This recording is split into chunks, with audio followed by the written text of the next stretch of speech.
The live TV, सच सबसे आगे। नमस्कार, द लाइव टीवी आप देख रहे हैं। आपके साथ मैं हूं आदित्य कुमार। यमन के हुती संगठन ने जिस तरीके से अमेरिका और बाकी के देशों की बैंड बजा रखी है, उससे आप अंदाजा लगा सकते हैं कि आने वाले समय में वो किस तरीके से आगे जाएंगे। दरअसल अभी ताजा अपडेट जो हमारे सामने है वो ये है कि यमन के हुतियों ने अमेरिका और ब्रिटेन के 2 जहाजों पर ड्रोन से हमला किया है, जिसके बाद अमेरिका पूरी तरीके से बौखला गया है। ब्रिटेन की तरफ से जिस तरीके से फिलिस्तीन के समर्थन की बात की गई थी, अमेरिका की तरफ से भी फिलिस्तीन के समर्थन की बात की गई थी, इजराइल समर्थन वापस लेने की बात की गई थी, लेकिन फिर भी वो ये दिखाना चाह रहा था कि हम तो बस आप देखिए इजराइल के साथ नहीं है, लेकिन अतएव वो लगातार बढ़ने की कोशिश कर रहा था। लेकिन हुती उसे बता रहा है, हुती जो संगठन है वो बता रहा है कि तुमने जो हमले किए थे, उन हमलों का जवाब तो देना पड़ेगा, उन हमलों की जवाबदेही तय होनी चाहिए और उनका जवाब हम दे रहे हैं। आप देख सकते हैं कि यमनी हुती अमेरिका से पहले ग्रेट ब्रिटेन के 20 से ज्यादा जहाजों पर हमला कर चुके हैं। आप समझिए, इससे पहले जो अभी ताजा हमले 2 जहाजों पर ड्रोन से जो हमला किया गया, इसके पहले भी कई हमले किए गए थे।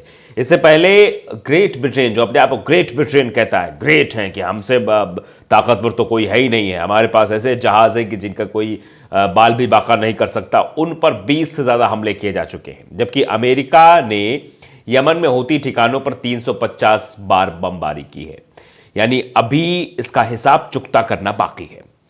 ब्रिटेन के ऊपर 20 बार हमला हुआ, अभी हाल फिलहाल में 2 जहाजों पर हमला हुआ, तो अभी तो 350 बार जो बमबारी अमेरिका की तरफ से हुती के ऊपर या यमन के ऊपर की गई है, हुती के ठिकानों पर की गई है संगठन की, तो उनका बदला लेना तो बाकी है।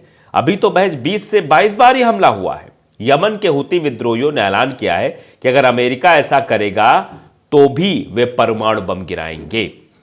अमेरिका अगर इस तरीके से अपनी नापाक हरकतें करता रहेगा, वो लगातार हुतियों के अड्डों पर, उनके ठिकानों पर हमला करता रहेगा, तो उसका जवाब दिया जाएगा। उसका जवाब ऐसे ही दिया जाएगा। हम गाजा की मदद के लिए इजराइल की घेराबंदी अब भी जारी रखेंगे।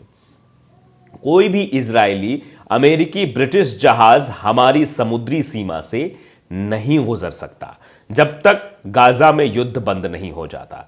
यह सीधे तौर पर कहना है कि कोई भी इजरायली, अमेरिकी, ब्रिटिश, तीनों के लिए, यानी ब्रिटेन का कोई जहाज हो, अमेरिका का कोई जहाज हो, वो समुद्री सीमा से नहीं गुजर सकता, इधर से नहीं जा सकता, चाहे कुछ भी हो जाए।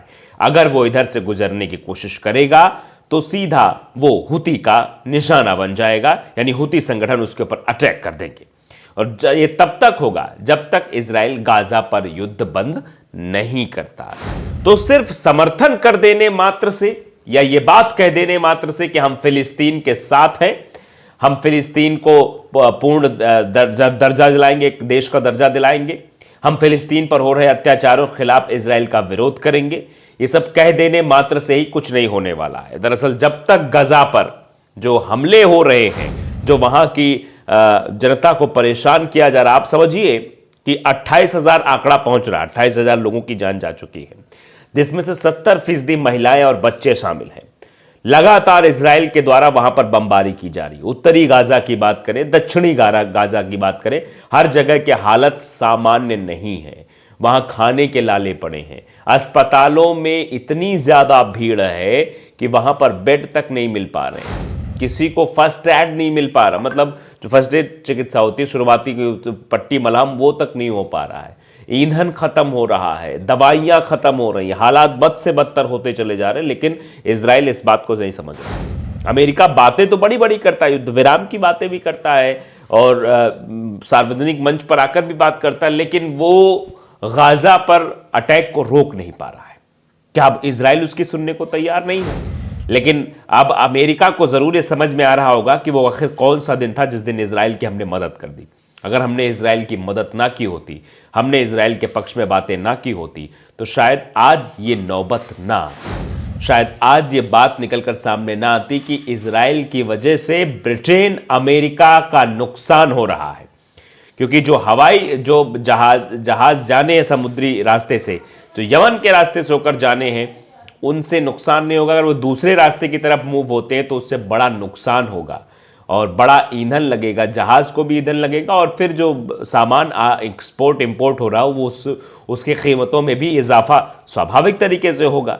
तो ये इसीलिए अमेरिका चाह रहा है कि ये सब कुछ बंद हो, लेकिन जो कहना है वो यही कहना है हूती का कि हम तो मानने वाले नहीं हैं, हमारे ऊपर लगातार जो हमला किया जा रहा है उसका जवाब तो हम देंगे, और जब तक गाजा पर हमला नहीं रुकेगा तब तक हम भी नहीं रुकेंगे। और ये सवाल अब उठने लगा है, अमेरिका क्या हूती विद्रोहियों को हरा पाएगा?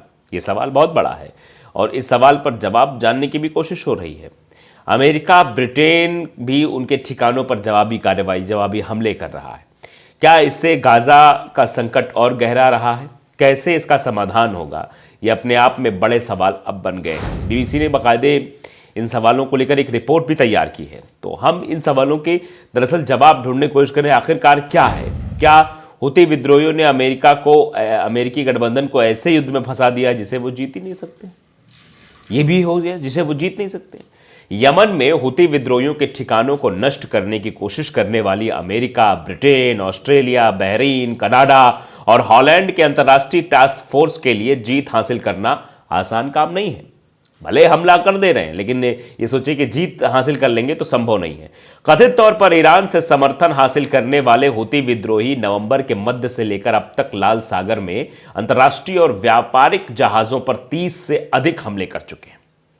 इन हमलों के खत्म होने के कोई आसार भी नजर नहीं आते हैं। 23 जनवरी को संवाददाताओं से बातचीत में अमेरिकी रक्षा अधिकारियों ने कहा कि वो लाल सागर और अंतर्राष्ट्रीय व्यापारिक मार्गों की सुरक्षा तय करने और इन हमलों का जवाब देने के लिए कुछ उपाय करने को तैयार हैं। इन हमलों से समुद्री आवाजाही से जुड़ा अंतर्राष्ट्रीय उद्योग प्रभावित हुआ है और इस आशंका को भी बढ़ावा मिला है कि इजराइल और हमास के युद्ध के कारण मध्य पूर्व अस्थिर हो सकता है। अब क्या अमेरिका और उसके सहयोगी एक ऐसे समूह के खिलाफ जीत हासिल कर सकते हैं जिनके खिलाफ सऊदी अरब लगभग 1 दशक से लड़ता आ रहा है, लेकिन नाकाम रहा है? सऊदी अरब ने लाल सागर में होने वाली इन कार्रवाइयों पर चुप्पी साध रखी है, जबकि हूती विद्रोहियों के साथ सऊदी अरब की शांति वार्ता फिलहाल जारी है। अमेरिका और ब्रिटेन के पास कोई विकल्प भी नहीं था, क्योंकि पूरी तरीके से ये परेशान हो चुके। इजराइल सुनने को तैयार नहीं है, हमला कर रहे हैं और हमले के बाद नुकसान भी उठाना पड़ रहा है। इन हमलों से पहले राजनयिक कोशिशों से लाल सागर में स्थिति को बेहतर करने की कोशिश की गई, लेकिन इसमें सफलता नहीं मिल सकी। यमन के लिए अमेरिका के विशेष दूत टिम लैंडर किंग का कहना है कि यह अफसोस की बात है कि स्थिति इस मोड़ पर पहुंच गई है। यमन के सबसे अधिक आबादी वाले क्षेत्रों पर कब्जा किए हूती विद्रोहियों का कहना है कि उनके हमले फिलिस्तीनियों के साथ एकजुटता जताने के लिए है, क्योंकि इजराइल ने गाजा पर हमला किया है। थिंक टैंक अटलांटिक काउंसिल के विलियम वेट्सलर का मानना है कि अमेरिका और ब्रिटेन के पास ताकत का इस्तेमाल करते हुए जवाब देने के अलावा कोई चारा नहीं था। वो कहते हैं अंतर्राष्ट्रीय व्यापार में 8 प्रमुख समुद्री चौकियां हैं, जिनमें से आधी मध्य पूर्व में है। इसके अलावा मध्य पूर्व ऊर्जा की जरूरतें पूरी करने वाला दुनिया का महत्वपूर्ण हिस्सा है। हूती विद्रोहियों ने उन समुद्री चौकियों में से एक को सीधी धमकी दी, जो बेहद असामान्य है। जो व्यक्ति भी इस बात को समझता है कि हमारे दैनिक जीवन को बेहतर बनाने में ऊर्जा की भूमिका क्या है, जिस किसी को भी आर्थिक प्रगति की परवाह है, उसे उन महत्वपूर्ण चौकियों की सुरक्षा का महत्व भी समझना होगा। ये सीधे तौर बात है। तो अमेरिका अब परेशान है, ब्रिटेन परेशान है, लेकिन हूती के आक्रमण लगातार जारी हैं। द लाइव टीवी को अगर आपने सब्सक्राइब नहीं किया, जरूर करिए, बेल आइकन दबाइए ताकि सच खबर आप तक पहुंचती रहे। नमस्कार। द लाइव टीवी, सच सबसे आगे।